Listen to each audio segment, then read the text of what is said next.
Welcome to Grief is the New Normal. I'm Dr. Heather Taylor, a licensed psychologist and grief specialist, here to help change the conversation about grief and build community and connection while we all adjust to this new normal we are living in. This podcast is for you if you are grieving or if you are supporting someone in a season of grief. I'm glad you're here. Welcome, everyone. I'm so glad to be with you today. For today's episode, we're going to dive into talking about transitions.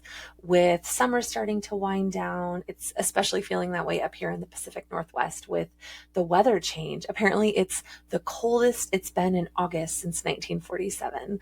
I learned that yesterday. Fun fact. As the summer's winding down, people are starting to get ready to go back to school or moving ourselves inside type rhythms, and talk a little bit about how that can feel when we're in seasons of grief. As the world is shifting, it's moving into familiar patterns. We might find ourselves feeling stuck in our grief while everyone is moving through, getting back into the rhythms of the new seasons. And so I'd like to talk today about how do we navigate those feelings, talk about our experiences with that, and really find ways to honor the speed and the capacity that we have while everyone else seems like they're transitioning back into those familiar fall rhythms. So as we approach fall, days are getting shorter, air turns crisp, Starbucks releases their pumpkin spice lattes. For many, this can feel like that relief, like we made it through summer, we didn't have the structure, we were busy, go, go, go. Let's move back into familiar, into structure, into plans, into predictability. And it's really hard because when we're in those grief spaces, nothing feels familiar, nothing feels routine, nothing feels predictable. This thing happened that we're carrying with us as we move through the fall season, through that we carried through summer, and people were busy and going and doing, and we maybe felt stuck and stagnant and frozen. Understanding that sense of normalcy isn't going to be as easily achievable for us in that more acute grief space. We're maybe more numb. We are doing smaller things to get through the day. It's important to acknowledge that even though it might feel like those around us are moving back into those familiar fall routines and rhythms, grief doesn't follow a seasonal calendar. It's such a deeply personal experience, and it definitely does not align with the world around us. You might feel like you're on pause while everyone else is moving forward, and that's okay. It reminds me of, and I'm going to date myself a little bit, but one of Avril Lavigne's cover art albums that came out when I was in high school. I think it was one of her first ones, and it's like she's clear, and yet the background scene is a bunch of people moving around her. And I feel like that's a good example of how grief can feel, is like we're coming in clear, and yet the world is still in motion, is blurring around us because everyone's still doing their own thing in their own lane, staying busy, doing the routines, the functions, all of that. And yet we're still just stuck and standing, trying to figure out what it means to exist in this space without our person. That feeling of being stuck, especially when everyone is syncing with that seasonal rhythm, it can be really overwhelming. It can feel like we're failing, like we're not doing enough. We can have a harsher judgment for ourselves when really this is a space for self-compassion as we're trying to figure out what our new rhythm is when we're grieving. Let's just start by validating that sense of numbness or being frozen when you're grieving and the world around you might seem to swirl with activity and change. You're feeling emotionally paralyzed. You're not feeling much of anything, or maybe you're feeling too much of everything and you're really overwhelmed by the buzz of all of these notifications, the schedules to plan, the activities to start shuttling to. And it's like, whoa, whoa, whoa. Like I'm barely remembering to shower, let alone starting to the different activities, the appointments, the fall rhythms that start to have these big demands on our time and capacity when we don't have it.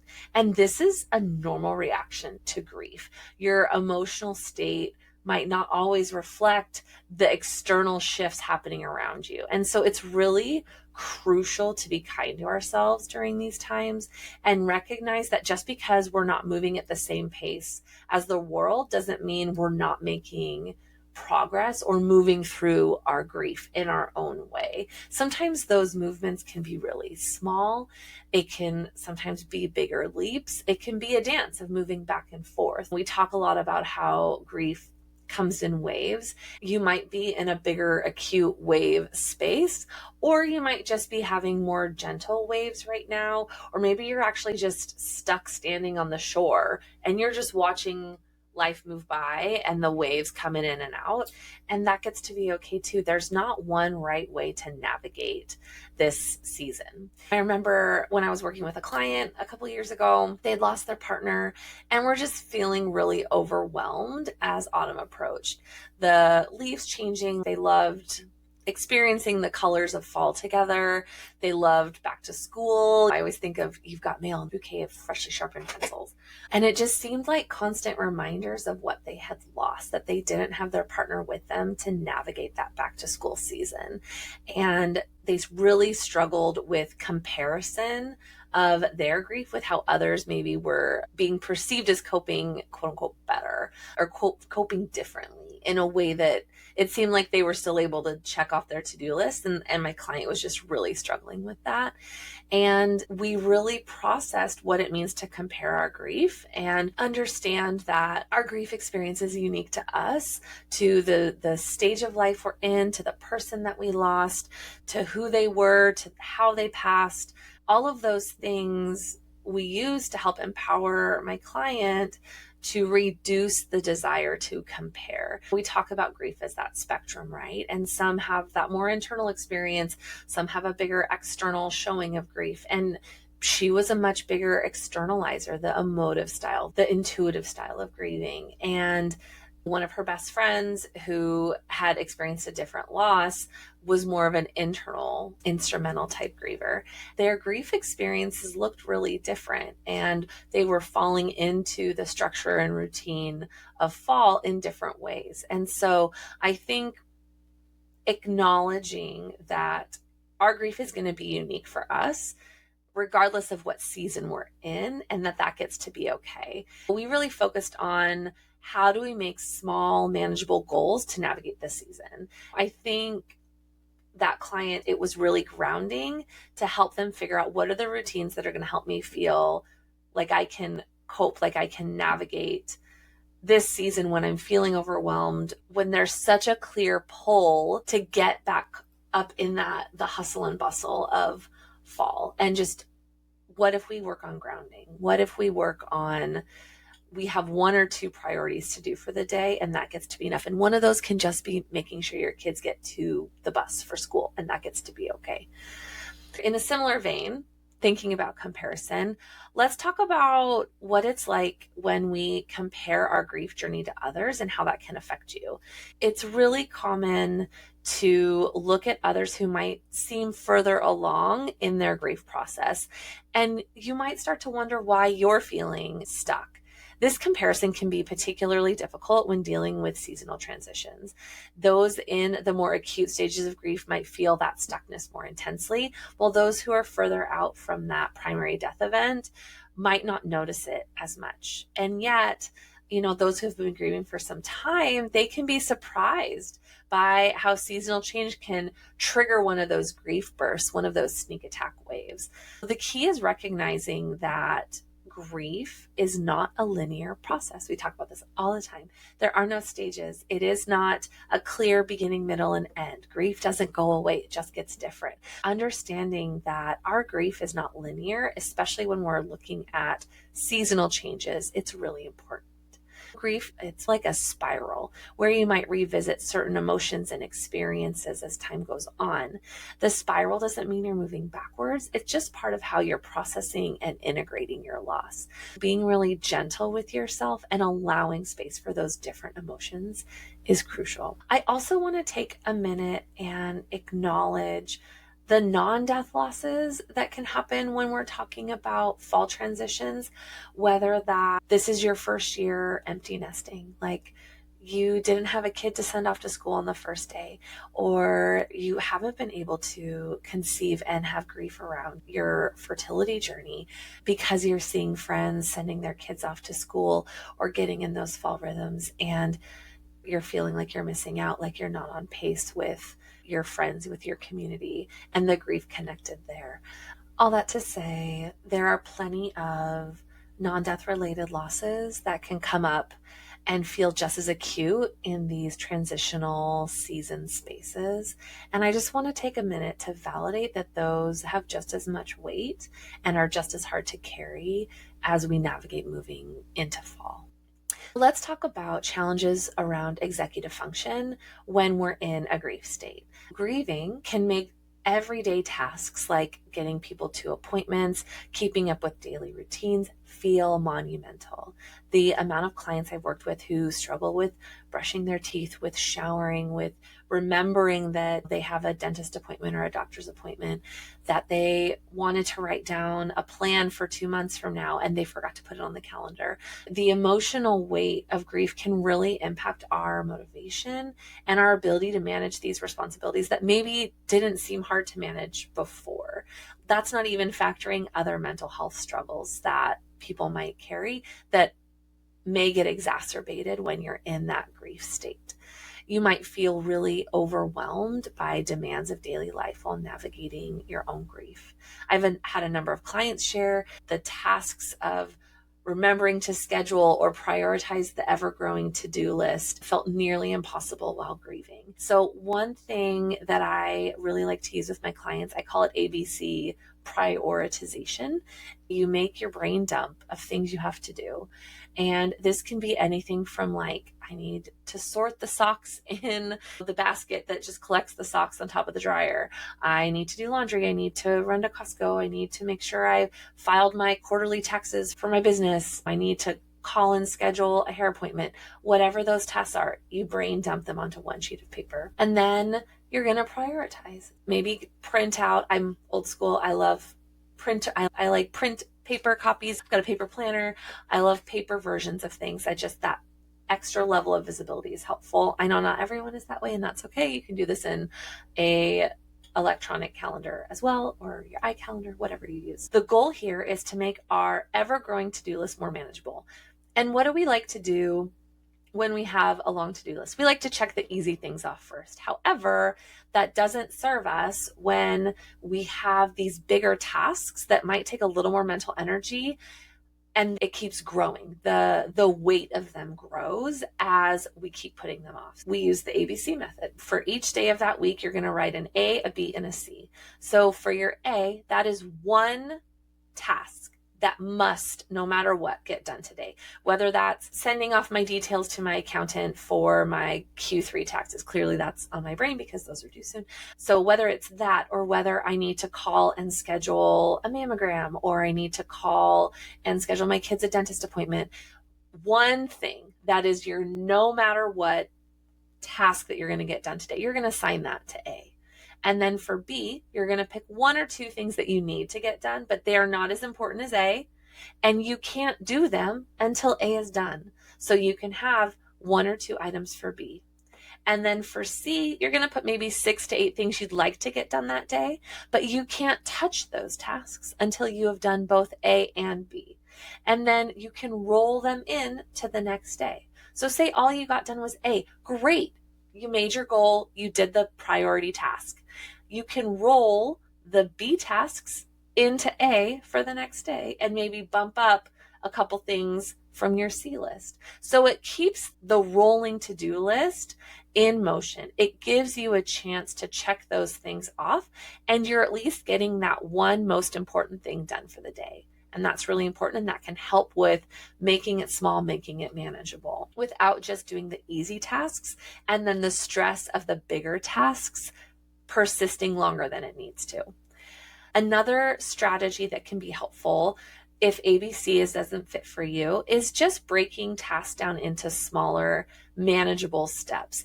And maybe you have a doer friend, someone who likes to do things. Maybe they're not your person that you can just sit and be together, or your listener friend. You have someone who likes to fix, who likes to do. Loop them in like, hey, I am drowning in dishes. I can't manage how much is in my sink right now.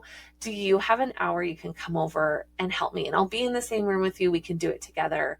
That's okay to ask that doer friend. They love to do. They love to be the ones that show up and like have a task they can manage, because grief we can't fix. We can't fix it. If we can do those smaller things to support our people, that can feel really helpful, especially when we're feeling overwhelmed by those demands of daily life, the ADLs, activities of daily life. Those can be more challenging to manage when we're navigating our grief. Now let's talk about self-care. And how do we honor ourselves as we're moving through grief in this fall season? It's important to prioritize our well-being, our rest, our limits of capacity, understanding that we don't have as many spoons in our bouquet of spoons that we maybe normally do. And self-care isn't just about taking time for yourself. It's about recognizing and addressing your emotional needs too. Here's a few strategies. 1, set boundaries. Be mindful of your limits and communicate them to others. It's okay to say no to activities or commitments that feel overwhelming. Maybe you don't go to the 3 back-to-school barbecues in one weekend. Maybe you only sign your tiny humans up for, or bigger humans, up for 1 fall activity instead of the 3 that they normally do. And you have them pick which one they most want to do. And that can be a limit. Maybe you prioritize sleep. So instead of doing the binge watching that, yes, might feel good in the moment, but then we're struggling with the lack of sleep in the morning because we're needing more rest because of how much our brains are working, adjusting to the new normal that we're in. So we prioritize being in bed by 9 just for this upcoming month of September because that feels more manageable. Setting boundaries, important. Number 2, create rituals. Establish small rituals that help honor your grief and provide comfort. Something that I found really helpful is I'd come home and I would start the hot water kettle. I had one of those little Instapot things that you just press the button. I would press the button on that. I'd go change out of my work clothes, and then I would sit and have my cup of tea, and I'd have probably this, I'm a creature of habit. I'd have the same type of tea every day.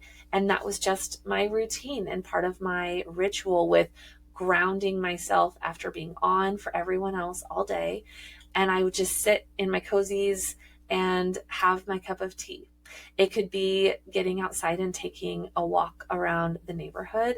It could even just be sitting in your backyard, doing something small to help break up the go, go, go, where you're having a quiet moment to yourself can be really helpful. Number 3, practice mindfulness. Something I talk about, grief doesn't go away, it just gets different. How do we learn how to sit with our grief? How do we have distress tolerance for our grief? This is where mindfulness can be helpful. Mindfulness can help us stay grounded and manage that emotional turbulence. There's a great exercise I love. It's called Leaves on a Stream. You close your eyes, you ground yourself, relax your shoulders, loosen your jaw, and just imagine sitting by the side of a gently flowing stream with leaves flowing past on the surface of the stream. You can imagine it however you like. It's your imagination. And then for the next few minutes, or if you don't have that capacity for minutes, maybe the next 30 seconds, imagine every thought that comes into your head, place it on a leaf and let it float on by. And just having that visualization, I find so helpful and grounding because we're just breathing. We're just imagining putting our thoughts on a leaf and letting it float on by. We're learning how to sit with our thoughts. We can't change them. We can't control them all the time. They can overwhelm us, but we can learn how to sit in them. So this fall, practice mindfulness. Number 4, seek support. Connecting with a therapist, a grief support group, or even just a safe person. It can help give you space to express your feelings and maybe gain some insight into what you're needing in this transition to fall in this grief space. One client that I worked with a while ago, they really found that journaling helped process their emotions and track their process. Over at the Morning Movement, we have this really great exercise called Common Grief Reactions. And what it is, it's the printout of the 6 different categories. We talk about this in episode 2, by the way. Common grief reactions, because grief is more than just being sad. It can show up in a number of different ways. What would it be like to track how our emotions are showing up in this season? And having that printed out on our fridge, showing where our grief is showing up, showing the different emotions, that can help us understand how our grief is shifting over time. And then we can journal about it. And journaling doesn't have to be complicated. And definitely don't do it before bed, because then you might get stuck in an emotion space that you can't unstuck yourself out of. So if you're going to do some emotion-based journaling, try to do that earlier in the day. If you like to have a gratitude practice, that you can do before bed, that's fine. But if we open up that emotion box before bed, sometimes we stay stuck in it until 3 a.m. because we can't seem to find our way out of it. Journaling's great. Emotion-based journaling, do it earlier in the day. Gratitude you can do before bed, and that's fine. Sorry, that's just my little plug about that. But anyways, being curious and creative about how you can track how your grief is changing over time. Not to compare, not to judge, not to shame yourself that you're not where you thought you'd be, but just to educate and show yourself, right, my grief is getting different. It's not as acute as it was in the beginning. It might still hurt.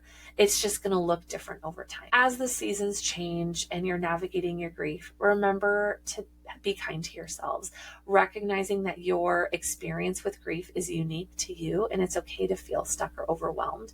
You're not going to be in that space forever. It's going to get different.